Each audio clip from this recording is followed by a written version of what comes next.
waxaan aad uga xumahay maxaabiista ka tirsan dowladda waqooyi bari Soomaaliya ee xabsiga magaalada Hargeysa lagu hayo inaanay haysan daryeel iyo xanaano u dhiganta ama u dhow mid ay haystaan kuwa ku xiran magaalada Laascaanood. waxaan warbixin buuxda ka hayaa cadeymo iyo dokumentiyo waraaqana ka hayaa in weliba aan loola dhaqmin si wanaagsan.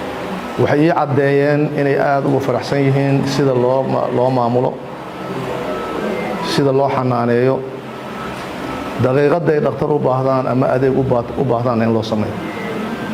waa ku ammaanayaa dowladda waqooyi bari Soomaaliya madaxdeeda. bismillaahi raxmaani raxiim. waxaan joogaa magaalada Laascaanood, magaala madaxda dowladda waqooyi bari Soomaaliya oo caleemasaarka maamulka cusub Soomaaliya oo dhan ilaa madaxda qaranku ka soo qayb gashaan qayb ka ahay. waxaan ka mahad celinayaa mar kale soo dhoweyntii maamulka iyo shacabkuba ay noo sameeyeen dhammaanteen, taasoo ah arrin hidiyo dhaqan ay u leeyihiin reer Laascaanood iyo guud ahaan gobollada ay ka kooban tahay dowladda waqooyi bari Soomaaliya. munaasabadu markay gabagaboobeen kadib, aniga oo ka duulaya madaxweyne xasan sheekh oo ku dhawaaqay in laga shaqeeyo sidii leesu weydaarin lahaa ama leesu dhaafin lahaa maxaabiista ku kala xiran magaalada Laascaanood iyo magaalada Hargeysa ee Soomaaliyeed.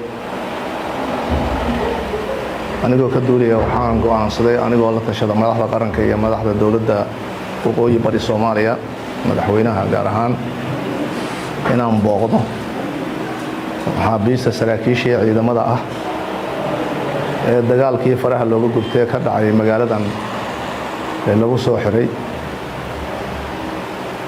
aad baan ugu faraxsanahay iyadoo salka ku haysa dhaqanka Soomaaliyeed in saraakiisha iyo ciidamada ku xiran magaaladan Laascaanood aan arkay dad uun qoysaskoodii ka maqan ee wax kaloo ka maqanaanay jirin.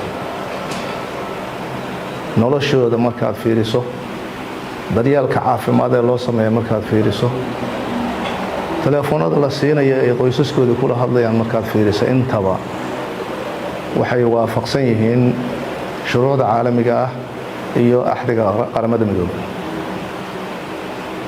si cad baan ula hadlay genaraal Faysal Cabdi Bootaan iyo saraakiil la fadhiday. maxaad tabasho qabtaan baan idhi, maxaad tala dhiibaysaan?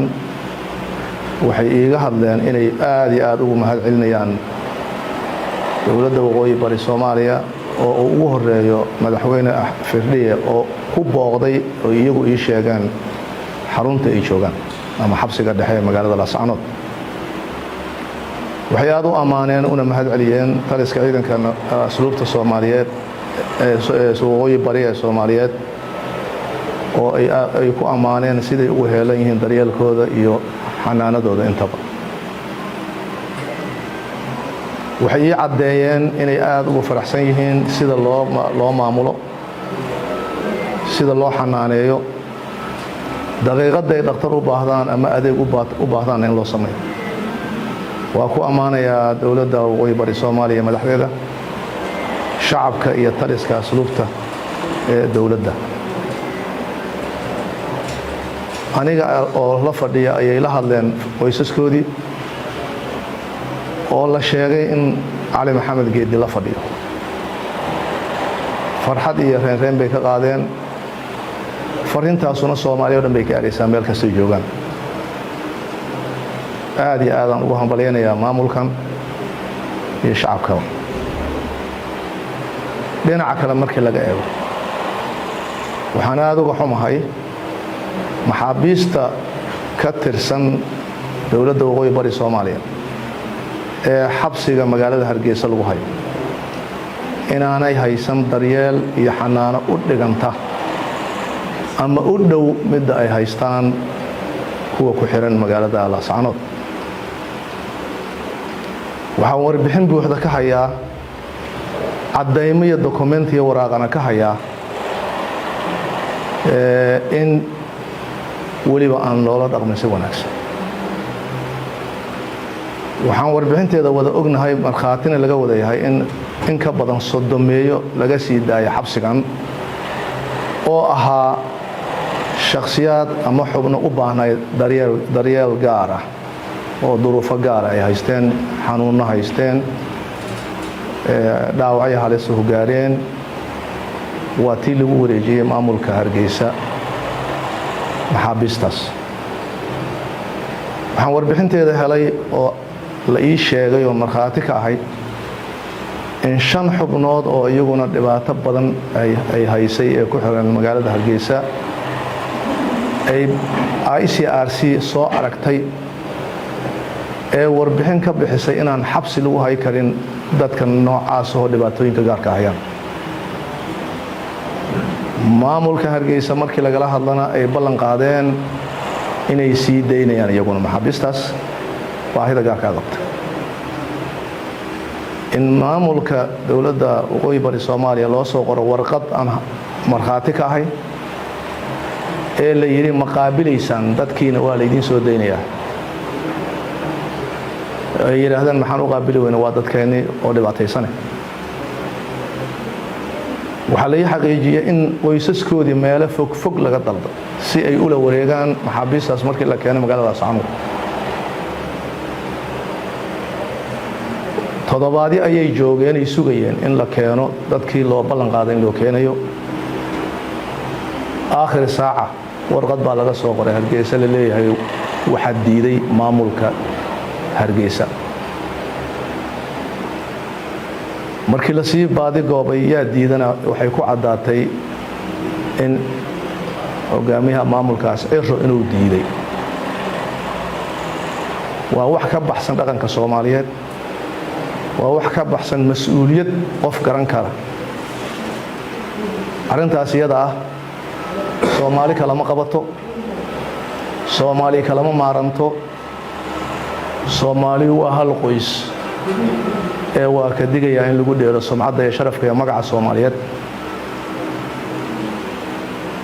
sharafka ay sameeyeen mas'uuliyiinta kala duwan oo madaxweyne Firdhiye hogaaminayo halka iyo qaybaha bulshada kala duwan mid u dhigma ama u dhowaan ka sugaynaa Hargeysa in laga helo. waxaan rabaa inaan ugu baaqo mar kale maxaabiista dad shacab oo iska socdaan inta loo waarsada la xiraa. waa waxaan ka dhicin maamulka waqooyi bari Soomaaliya ma dhacdo. arrimahaasna waa ka digayaa in taariikhda la gashado oo baal madow lagu qoro waxa Soomaalinimada dilay iyo sumcadda iyo sharafka iyo magaceena. waxaan ku baaqayaa sideedaba in arrimahaas ilgaar loo yeesho, in madaxda dhaqanka ee ummadda u dhaxaysa, culamaa u diinka ummadda u dhaxeeya meel ka soo joogan qaybaha bulshada inay arrintaas fiiro gaar u yeeshaan. in qof meel iska socda aan la iska xiranin, in maxbuus sharciga caalamiga iyo midka dowladaha ay leeyihiin ku qoran in la tixgeli waayo ee lagu xadgudbo. iyadana waa ka digayaa. Soomaaliya oo dhan waxaan ugu baaqayaa dhaqankii hidahi lahaan jirtay in loo noqdo, isdhowridii iyo ixtiraamkii in loo noqdo, inaan taariikh xumo naloo astayn jiilalka maanta iyo kuwa mustaqbalka iyo kuwa dhala doonana inaan la tusin niyad xumo, inaan la tusin takoor, in Soomaalinimada aan ilaashano, inaan qarannimada ilaashano. riwaayadaha siyaasadeed ee hogaamiyaasha qaarkood ay dhigayaanna shacabku inayna tikad u goosan ay ka digtoonaadaan iskana diidaan ku baaqaya. Wassalaamu calaykum waraxmatullaahi wabarakaatuh.